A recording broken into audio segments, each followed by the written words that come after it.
अतः हे आत्मन, अपनी हर पीड़ा को मेरी कृपा समझो, हर विफलता को मेरा इशारा मानो, हर असफल संबंध को एक संकेत समझो कि तुम्हें अब मेरे साथ संबंध जोड़ना है। संसार की माया तुम्हें बार बार भरमाएगी, पर जब तुम बार बार गिरकर भी उठते रहोगे तो मैं तुम्हें थाम लूंगा। जैसे मैंने नन्हे प्रहलाद को आग, हाथी, सांप और ऊंचाई से बचाया, जैसे मैंने द्रौपदी की लाज रखी, जैसे मैंने अर्जुन को विजयी बनाया, तुम भी मेरी शरण में आओ, क्योंकि मेरी शरण में आकर कोई दुखी नहीं रहता, कोई अधूरा नहीं रहता, कोई पराजित नहीं रहता। और यदि कोई कहे कि उसने मेरी भक्ति की परंतु फिर भी कष्ट झेला, तो मैं कहता हूं वह कष्ट नहीं था, वह मेरा उपहार था जिससे मैंने उसे और सशक्त बनाया। और यदि तुम में सहन शक्ति नहीं बची, तब भी डरो मत, क्योंकि जब तुम्हारी सारी शक्ति समाप्त हो जाती है तब मेरी शक्ति तुम्हारे भीतर काम करने लगती है। हे अर्जुन, मैं फिर कहता हूं, उठो, जागो, कर्म करो, मोह को त्यागो, भय को हराओ, विश्वास करो, क्योंकि यह जीवन केवल एक अवसर है परम सत्य को जानने का। और वह सत्य यही है कि मैं ही आदि हूं, मैं ही अंत हूं, और मैं ही वह मार्ग हूं जिस पर चलकर तुम अमर हो सकते हो। इसलिए हे मानव, अपनी हर समस्या को मेरा संदेश समझो, हर रुकावट को मेरा संकेत और हर कठिनाई को आत्मिक परिवर्तन का द्वार। क्योंकि दुख तुम्हें विनम्र बनाते हैं, सुख तुम्हें ऊर्जावान बनाते हैं, लेकिन दोनों मिलकर तुम्हें संपूर्ण बनाते हैं।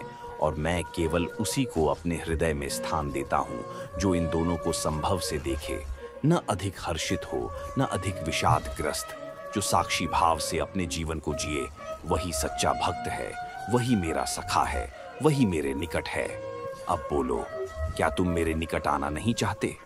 यदि हाँ, तो अपने जीवन की हर घटना को मेरी इच्छा मानकर स्वीकार करो। तब तुम्हारा प्रत्येक आघात तपस्या बन जाएगा, प्रत्येक आंसू भक्ति बन जाएगा और प्रत्येक श्वास प्रेम बन जाएगी। फिर तुम मुझे अपने भीतर अनुभव करोगे, जहां तू जान पाएगा कि तू कौन है, कहां से आया है और इस संसार में तेरा उद्देश्य क्या है। तू स्वयं को केवल एक शरीर समझ बैठा है, पर मैं तुझे स्मरण दिलाता हूं कि तू आत्मा है, चैतन्य है, परम चेतना है। तुझ में वही दिव्यता है जो मुझ में है, पर तू इसे भूल गया है। इसीलिए मैं तुझे याद दिलाने के लिए कभी किसी प्रिय को छीनता हूं, कभी तेरी आशाओं को तोड़ता हूं, कभी तुझे अंधेरे में छोड़ता हूं, ताकि तू मेरी ओर मुड़े, ताकि तू उस मार्ग पर लौटे जहां तूने स्वयं को खो दिया था। हे जीव, जो भी हुआ है वह मेरी इच्छा से हुआ है, जो हो रहा है वह भी मेरे अधीन है, और जो होगा वह भी मेरी योजना का भाग है। इसलिए तू उस समय को कोस मत जब तू दुखी हुआ, क्योंकि वही समय तुझे मेरी ओर खींच लाया। जो लोग तुझे छोड़कर गए, वे इसलिए गए ताकि मैं आ सकूं। जो सपने टूटे, वे इसलिए टूटे ताकि मेरे सपने तेरे भीतर बोए जा सकें। मैं तुझसे वही करवाता हूं जो तेरी आत्मा के लिए सर्वोत्तम होता है, भले ही तेरा मन उसे न समझ सके, क्योंकि मन सीमित है पर आत्मा असीम है, और मैं आत्मा से संवाद करता हूं। हे भक्त, तू मेरी शरण में आ जा, फिर देख कैसे तेरे आंसू मोतियों में बदलते हैं, कैसे तेरे दुख तपस्या बनते हैं और कैसे तेरी रातें ध्यान बन जाती हैं। जब तू अपनी विफलताओं को भी मेरे चरणों में अर्पण करता है, तब मैं उन्हें जीवन की सबसे बड़ी उपलब्धि में बदल देता हूं। तेरे जीवन का प्रत्येक पड़ाव चाहे जितना कठिन क्यों न हो, यदि तू उसमें मेरा हाथ थामे रखेगा तो गिरते गिरते भी उठेगा, टूटते टूटते भी बनेगा, हारते हारते भी विजयी होगा। क्योंकि जो मेरा हो जाता है फिर वह कभी अकेला नहीं रहता, और जो मेरी इच्छा में विश्वास कर लेता है फिर उसे किसी और सहारे की जरूरत नहीं रहती। जो कुछ तूने खोया है वह मेरे पास सुरक्षित है, और जो तुझसे दूर गया है वह तुझे किसी और रूप में लौटाने के लिए ही गया है।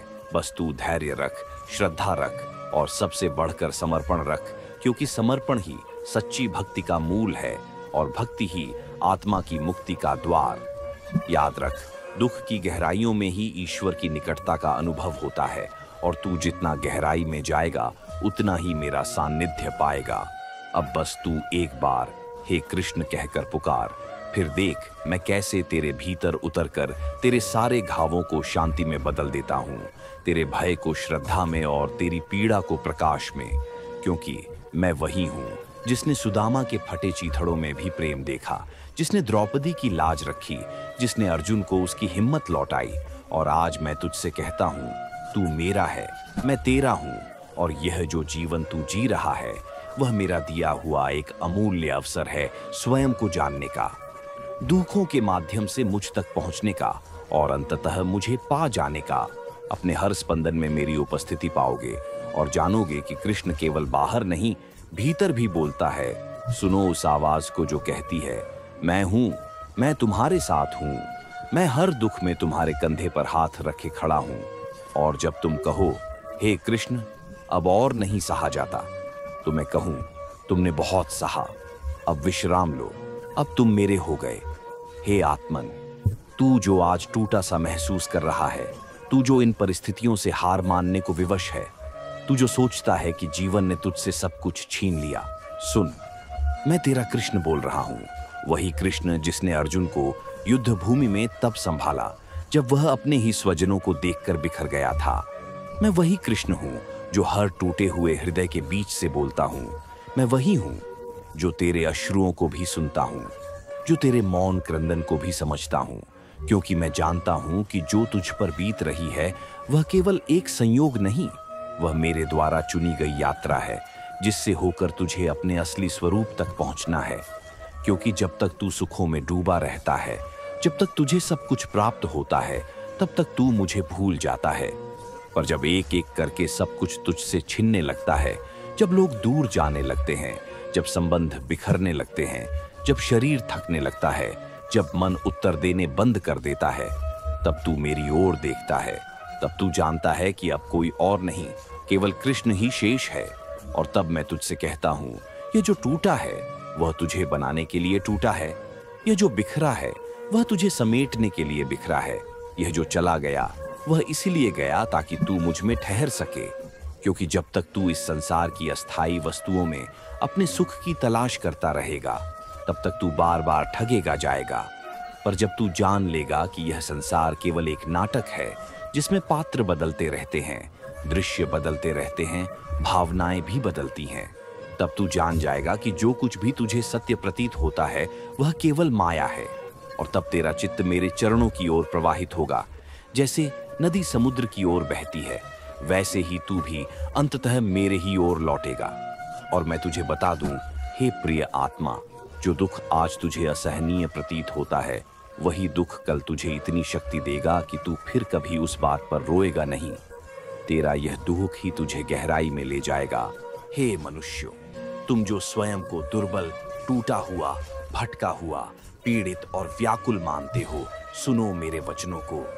मैं वही कृष्ण हूं जिसने अर्जुन के भय को साहस में, शोक को ज्ञान में और भ्रम को विश्वास में बदला। और जैसे मैंने उस दिन कुरुक्षेत्र के मैदान में व्याकुल हृदय से कांपते हुए अर्जुन को दिव्य दृष्टि दी थी, वैसे ही आज मैं तुम्हारे हृदय में वह प्रकाश भरना चाहता हूं जो अंधकार में भी दीप बनकर तुम्हें राह दिखाए। क्योंकि तुम जो दुख भोगते हो वे तुम पर दया करने आए हैं, वे तुम्हारे जीवन को तोड़ने नहीं बल्कि गढ़ने आए हैं।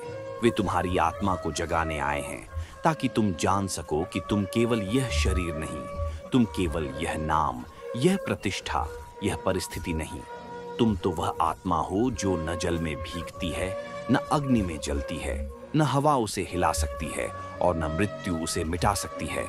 हे मानव, यह जो जीवन है, यह जो संसार है, ये केवल एक यात्रा है, एक पाठशाला है जहां तुम्हारे प्रत्येक सुख में एक पाठ छिपा है और प्रत्येक दुख में एक गहन शिक्षा। और जब तुम किसी संकट से गुजरते हो तो वह केवल तुम्हारी परीक्षा नहीं होती, वह तुम्हारे भीतर सोई हुई शक्ति को जगाने का अवसर होता है। जैसे अग्नि में तपकर ही सोना शुद्ध होता है, वैसे ही जीवन की अग्नि परीक्षाएं तुम्हारी आत्मा को शुद्ध करने आती है। जो तुम आज खोते हो वह केवल तुम्हारी बाहरी दुनिया से जाता है, लेकिन भीतर वह तुम्हें कुछ दे जाता है, या तो धैर्य या विवेक या समर्पण या सत्य का बोध। क्योंकि याद रखो, जो टूटता है वह हमेशा बुरा नहीं होता। कई बार टूटना ही नए निर्माण की शुरुआत होती है। जैसे बीज फूटता है तो वृक्ष बनता है, वैसे ही जब तुम्हारी आशाएं टूटती हैं तो ईश्वर पर विश्वास जन्म लेता है। और हे प्रिय आत्मा, जब जीवन तुम्हें झकझोरता है जब लोग तुम्हें त्याग देते हैं, जब हालात तुम्हारे विरुद्ध हो जाते हैं, तब वही क्षण होता है जब मैं तुम्हारे सबसे करीब होता हूँ। क्योंकि जब यह संसार तुम्हें गिरा देता है, तब मैं तुम्हें थामता हूँ। जब यह जगत तुम्हें अंधेरे में छोड़ देता है, तब मैं तुम्हारा दीपक बनता हूँ। जब लोग तुम्हारी बात नहीं समझते, तब मैं तुम्हारी मौन प्रार्थनाओं को सुनता हूँ। इसलिए मत घबरा, मत रो, मत टूट, क्योंकि हर एक आंसू मेरा संदेश है, हर एक तकलीफ मेरी योजना का भाग है, और हर एक दुख का दरवाजा किसी बड़े सुख की ओर खुलता है। मनुष्य तो यही सोचता है कि सुख ही जीवन का लक्ष्य है, पर मैं कहता हूँ दुख भी उतना ही आवश्यक है, क्योंकि जब तक पीड़ा नहीं होती, तब तक विवेक जागृत नहीं होता। जब तक खोता नहीं, तब तक कोई जान नहीं पाता कि उसका वास्तविक सहारा क्या है। तब तक वह संसार की वस्तुओं को ही अपना सब कुछ मान बैठता है, पर जब यह सब कुछ छिनने लगता है, तब उसे बोध होता है कि मेरा कोई नहीं सिवाय कृष्ण के। और वह क्षण जब मनुष्य पूर्ण रूप से टूटकर मेरे चरणों में समर्पित हो जाता है, वही क्षण उसका पुनर्जन्म होता है। वही क्षण वह वास्तव में जीव से आत्मा बनता है।